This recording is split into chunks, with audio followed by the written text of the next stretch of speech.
Masayang-masaya nga ang pamilya nga nitong si Princess matapos nga makuwi na nga siya ng bahay.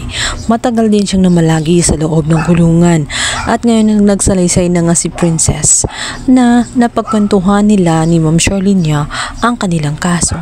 Maaring parehas nga silang biktima at na-frame up lamang at iisa lang ayon kay Princess. Wala namang ibang may malaking galit sa kanya kundi si Libby lamang. Yun ang kanyang hinala. Bukod pa roon, palaisipan din kung sino nga ba ang kasabwat ng pulis na nagbugbog kay Pusoy para lang mapaamin sa kasalanan na hindi naman niya talaga ginawa. Malamang ay may kasabot ito.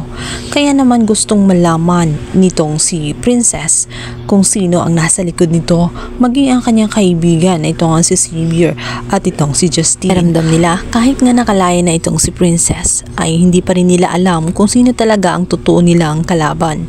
Kumikilos pa rin ito pailalim kaya naman dapat nilang malaman. Kaya naman nangako nga itong si Xavier at itong si Justine na gagawin ang abot ng kanilang makakaya nang sa ganun ay malaman ang katotohanan. Naglalakad sila sa may kalsada at dito ay aksidente nga nilang makita ang pulis na nambugbog kay Pusoy. Yun ay si Homer. Nagulat sila dahil tila nagmamadali itong sumakay sa kanyang sasakyan. Hinarang ito ni Justine at nitong si Xavier. Mabibigo lamang sila sapagkat nagmamadali na nga itong si Homer. Tela ba may tinataguan. Muntik nang masagasaan ang paangan nitong si Justine dahil humarang siya. Mabuti na lamang at hindi siya napuruhan. Ang hindi alam nila ay nabayaran nga itong si Homer. Talagang nilinis ni Divina ang kanyang kalat. Ngayong nagsalita si Pusoy at alam nila na mag-iimbestiga sila tungkol sa pulis na bugbog kay Pusoy kung ano ang motibo at kung sino ang kasabot nito.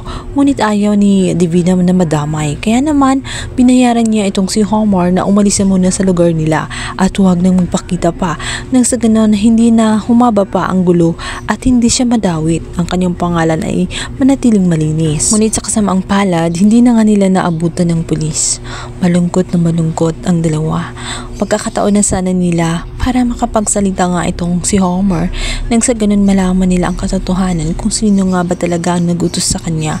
Ngunit hindi nga napahuhuli ng buhay itong si Homer lalo't may hawak na siya na pera. Sapat na iyon para makapagtago at hindi na madamay pa sa gulo na kanyang pinasok. Sa kabilang banda, aligaga naman itong si Divina matapos nga siyang sabihan nga nitong si Raymond na lumayo-layo muna siya sapagkat unti-unti nang nakakahalata ang kanyang asawa at gusto ni Raymond ay kalimutan kung ano man nangyari sa kanilang dalawa.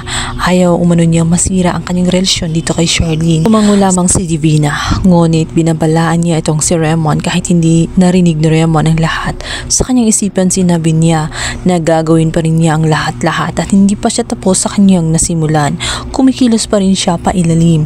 Yun ay ramdam din itong si Charlene. Sinabi niya dito kay Adrian na ninibago siya sa kanyang asawa. Ginagawa niya ito ang lahat. Bumabawi siya. To the point na parang gusto na ngang i-please ni Raymond itong si Charlene. Tela naninibago siya dahil sa kinikilos nga nitong si Raymond. Tela ba may nagawang kasalanan itong si Raymond na gusto niyang pagtakpan. Pangiti na lamang si Adrian. Sinabi na lamang niya dito kay Charlene na ang mga babae ay bakit ganoon. Sala sa init, sala sa lamig. Hindi na malaman ng mga lalaki kung ano ang dapat gawin. Kapag ipiplease, magtataka. Kapag hindi naman ginawa ng atensyon, ay magtataka. Hindi maalis-alis ang pangambangan nitong si Charlene sa kanyang asawang si Raymond, lalong-lalo na at patuloy pa rin na dumidikit sa kanya itong si Divina. Malakas ang kanyang kutob na ito ay kumikilos pa ilalim. Ramdam na ramdam niya may kakaibang nangyayari. Yun din ang dapat niyang malaman.